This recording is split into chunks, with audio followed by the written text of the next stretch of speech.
નમસ્કાર મિત્રો, આજે આપણે આ વિડીયોમાં ધોરણ 6 વિજ્ઞાન સ્વ અધ્યયન પોથી પાઠ 7 ગતિ અને અંતરનું માપનની સમજૂતી મેળવીએ। પ્રશ્ન પહેલો, યોગ્ય વિકલ્પ પસંદ કરી ખાલી જગ્યા પૂરો।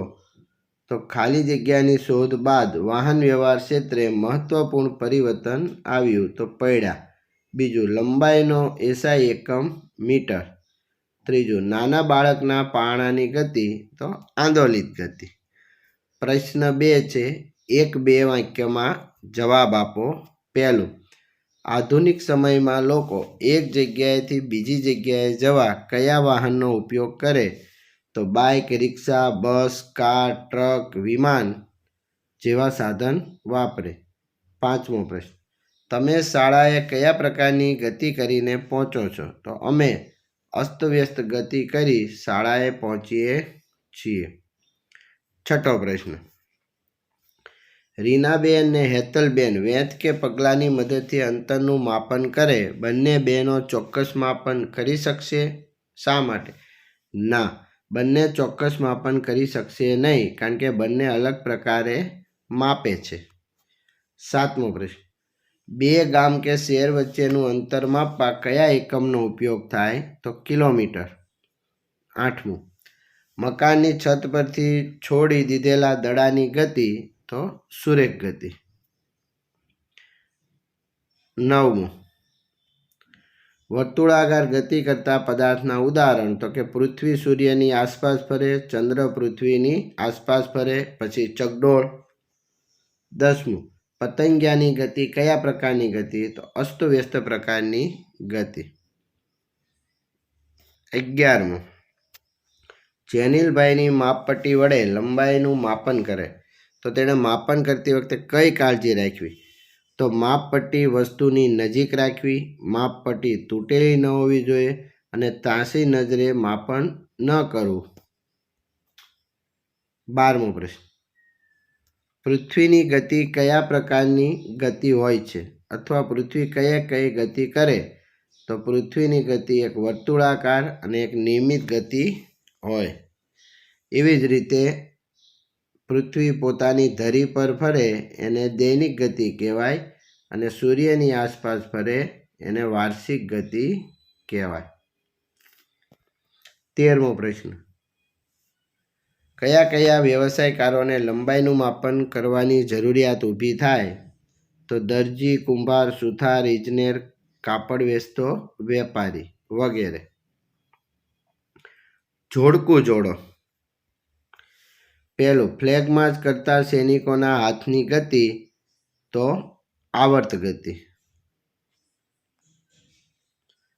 બીજું, ચકડોળની ગતિ તો વર્તુળાકાર ગતિ। ત્રીજું, ઉડતા મચ્છરની ગતિ તો અસ્તવ્યસ્ત ગતિ। ચોથું, સિલાઈ મશીનની સોયની ગતિ તો સુરેખ ગતિ।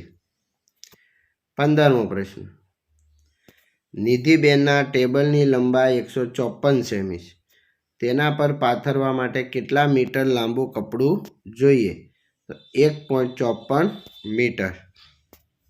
16મું,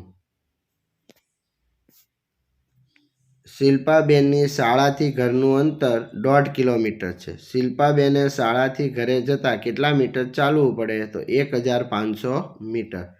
17મું, પ્રવૃત્તિ, તમારા વર્ગથી આચાર્યની ઓફિસનું અંતર કેટલા ડગલા છે તે માપો ને લખો અને તેને એસઆઈ એકમમાં પણ માપીને લખો। તો ઓફિસનું અંતર 100 પગલાં છે। 18મું, 5 વસ્તુની લંબાઈ માપપટ્ટી વડે માપીને લખો તો અહીંયા લખેલી છે લંબાઈ। એવી જ રીતે તમે કોઈ પણ વસ્તુ લઈ શકો, દોરીની મદદથી માપીને પણ લખ્યું છે। આગળ, નીચે આપેલી આકૃતિમાં સલમાનભાઈ અને સુરેશભાઈ બિંદુ એથી મેદાનમાં દોડવાનું એક સાથે શરૂ કરે છે। બંને એક જ સમયે બિંદુ બી પર પહોંચે છે। સલમાનભાઈ આ મુજબ દોડે છે અને સુરેશભાઈ આ મુજબ દોડે છે। તો એના પ્રશ્ન જોઈએ। તો સલમાનભાઈની તુલનામાં સુરેશભાઈ માટે આપેલી પરિસ્થિતિમાં કયું વિધાન સાચું છે? તો બીજું, લાંબુ અંતર વધુ ઝડપ સાથે કાપે છે. 21મો પ્રશ્ન, તમને નીચે મુજબ ABC માપપટ્ટી આપવામાં આવી છે, જેની મદદથી 10 સેમીની લંબાઈ માપવાની છે. તો લંબાઈના સાચા માપન માટે કઈ માપપટ્ટીનો ઉપયોગ કરશો? તો જવાબ આવશે 3માંથી ગમે તે નહીં. તો એના માટે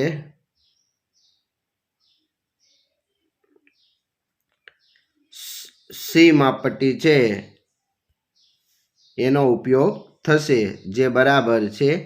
એ માપપટ્ટી 1 સેન્ટીમીટર નથી, પહેલેથી નથી, અને આમાં પણ બીજી માપપટ્ટી તૂટેલી છે, એટલે એ બી નહીં આવે, પણ સી માપપટ્ટીનો ઉપયોગ થશે. આભાર.